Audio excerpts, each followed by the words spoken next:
Hello guys, welcome to my channel. তো আজকে আমরা দেখব সোলো লিভিং সিজন 2 এর এপিসোড নাম্বার 8।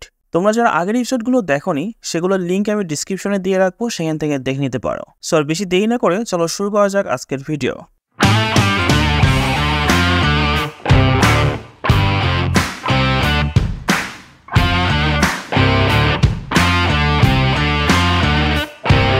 তো আগের এপিসোডে আমরা দেখেছিলাম জিনহো এলেক্সার অফ লাইফ নেওয়ার জন্য আবার সেই ডিমন ক্যাসেলের মধ্যে যায় এবং সেখানে গিয়ে তার কিছু নাইটের সাথে ফাইট হয় এবং লাস্টে বেঁচে থাকা একটা নাইটকে সে মারতেই যাচ্ছিল। ঠিক তখনই সেই নাইটটা সারেন্ডার করে দেয় এবং তাকে বলতে থাকে যে আমাকে মেরো না। জিনহো তারপরে তার মাথা থেকে হেলমেটটা খুলে ফেলে। তো আমরা দেখতে পাই সেটা একটা মেয়ে ছিল।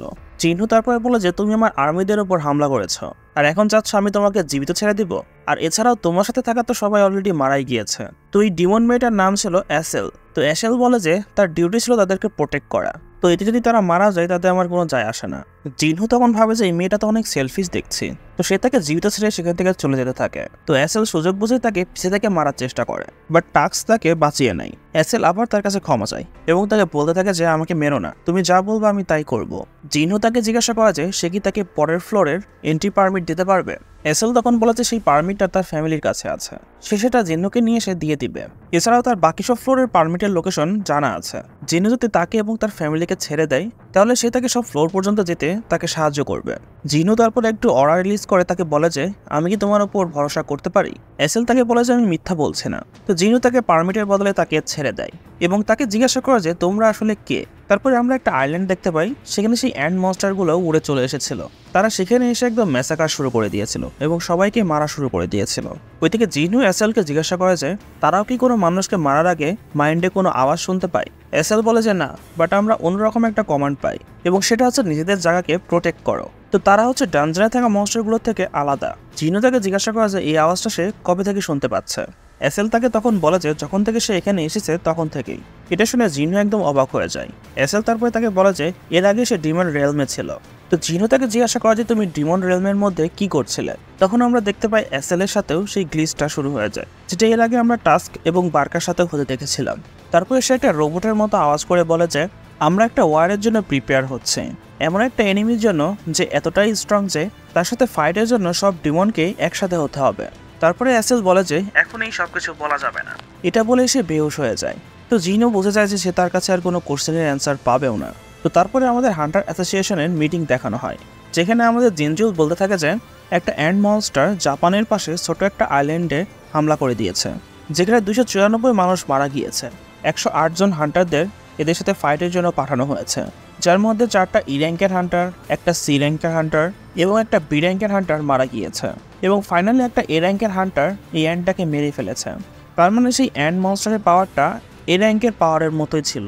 গো তারপরে বলে যে এই আইল্যান্ডটা জিজো আইল্যান্ড থেকে 120 কিলোমিটার দূরে ছিল। যদি সেই অ্যান্ডসগুলো ভালোভাবে ওরা শিখে যায় তাহলে আমাদের দেশে ঢুকে পড়ার সম্ভাবনা আছে।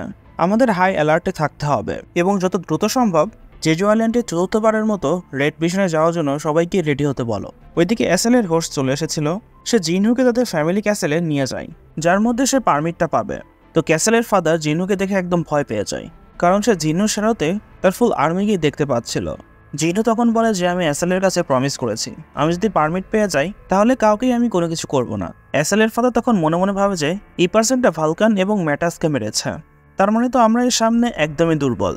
তো ফাইনালি অ্যাশেলের ফাদার জিনহোকে পারমিট দিয়ে দেয় এবং তাকে এখান থেকে চলে যেতে বলে।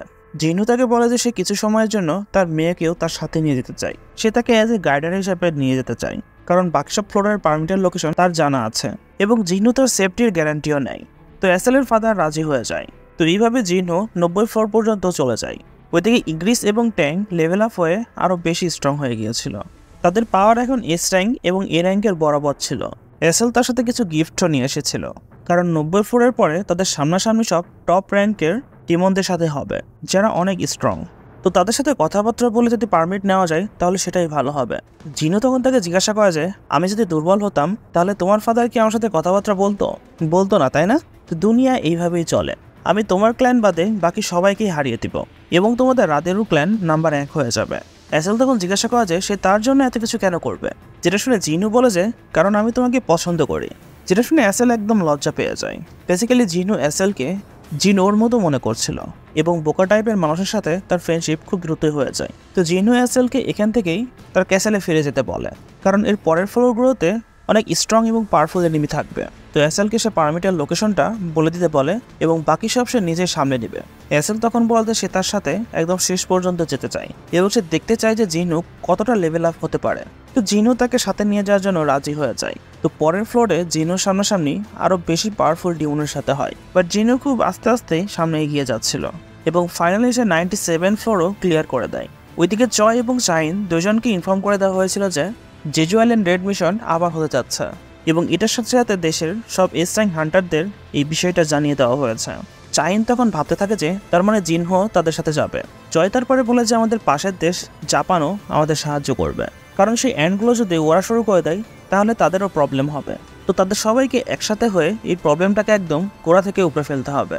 মিশনের ব্যাটেল প্ল্যান ডিসকাস করার জন্য একটা আল্ট্রা গিল্ডের হান্টার তাদের দেশে আসতে যাচ্ছে।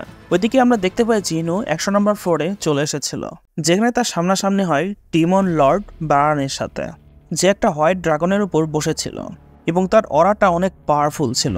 তো বারান তারপরে তার নিজের ডিমন আর্মিদের সামন করে, যারা জিনহো এবং এসএলকে চারদিক থেকে একদম ঘিরে ফেলে।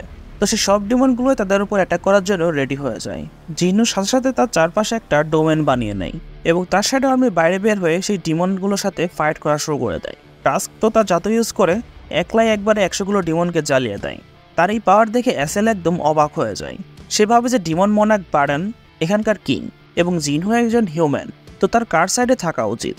বারান তারপরে আকাশ থেকে থান্ডার ফেলা শুরু করে দেয়, মানে বজ্রপাত করা শুরু করে দেয়, যেটা এসএল এর গায়ের ওপরও পড়তে যাচ্ছিল, বাট জিনহো তাকে বাঁচিয়ে নেয়। জিনহো তখন ভাবতে থাকে যে এই অ্যাটাকে যদি তার সোলজার বারবার মরতে থাকে তাহলে তো তার মানা খুব দ্রুত শেষ হয়ে যাবে, সো তার দ্রুত বারানকে মারতে হবে। সে একদম গায়েব হয়ে বারানের কাছে চলে যায়, বাট বারান তারপরেও তার অ্যাটাককে আটকিয়ে ফেলে এবং একটা পাওয়ারফুল লেজারের মাধ্যমে জিনহোর ওপর অ্যাটাক করতে যায়। জিনহো তখন সাথে সাথে টাস্ক এবং ইগ্রিসকে সাহায্যের জন্য ডাকে। টাস্ক তার ম্যাজিক ইউজ করে সেই লেজারটাকে আটকিয়ে ফেলে এবং এই সুযোগে জিনহো তার ড্যাগার ইউজ করে সেই হোয়াইট ড্রাগনের মাথা একদম কেটে ফেলে, যার ফলে বারান নিচে এসে পড়ে। তারপরে আমাদের হান্টার্সদের মিটিং দেখানো হয়, যেখানে ড্রসড গিল্ডের মাস্টার গোতো উপস্থিত ছিল।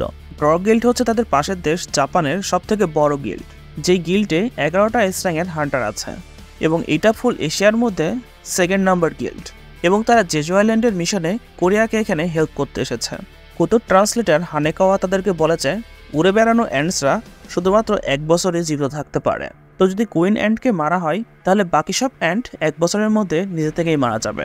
আর আগের বাকি 3টা মিশন পর্যবেক্ষণ করে তারা এটা জানতে পারে যে এই অ্যান্ডসগুলো পাওয়ারফুল এনিমির দিকে অ্যাট্রাক্ট হয় এবং এটারই সুযোগ নিয়ে আমরা কোনো প্ল্যান বানাতে পারি। তো এই মিশনে ড্র গিল্ডের 11 জন এস র্যাঙ্কের মধ্যে থেকে 10 জন এস র্যাঙ্ক এই মিশনে থাকবে, যার মধ্যে গোতো নিজেও থাকবে। তারা সব অ্যান্ডসদের অ্যাটেনশন তাদের দিকে করে নিবে এবং আপনাদের কাজ হবে অ্যান্ড কুইনকে মেরে ফেলা। চিনচুল তাকে বলে যে তাহলে তো আপনাদের হাজারো অ্যান্ডসের সামনাসামনি হতে হবে, যেটা শুনে গোতো বলে যে আমরা শুধু চারার মতো মানে টোপের মতো এক করব, তো এতে কোনো প্রবলেম হবে না।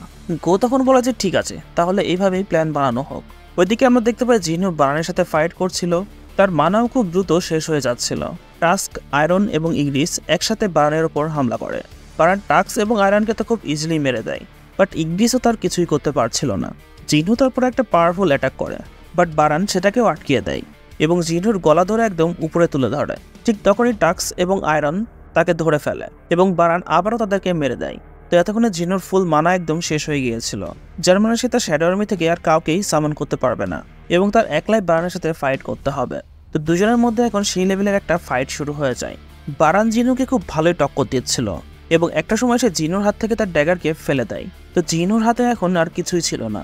বারান তার মুখ দিয়ে ব্লাস্ট করে জিনহোকে মারতেই যাচ্ছিল, ঠিক তখন এসএল তার বর্ষা তার দিকে ছুঁড়ে মারে, যার ফলে বারান ডিস্ট্র্যাক্ট হয়ে যায়, যেটা সুযোগ নিয়ে জিনহো বারানের 2টা হাতই একদম ছিঁড়ে ফেলে এবং জোরে একটা পাঞ্চ মেরে বারানের মাথায় একদম আলাদা করে দেয়, যার ফলে বারান সেখানে মারা যায় এবং জিনহোর ডিমন ক্যাসেলওয়ালা মিশনটা কমপ্লিট হয়ে যায়।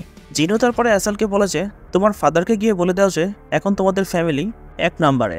তারপরে এপিসোডটা এখানেই শেষ হয়ে যায়। তো জিনহো ফাইনালি বারানকে মেরে দিয়েছে এবং ডিমন ক্যাসেলওয়ালা মিশনটাও ফুলফিল করে ফেলেছে।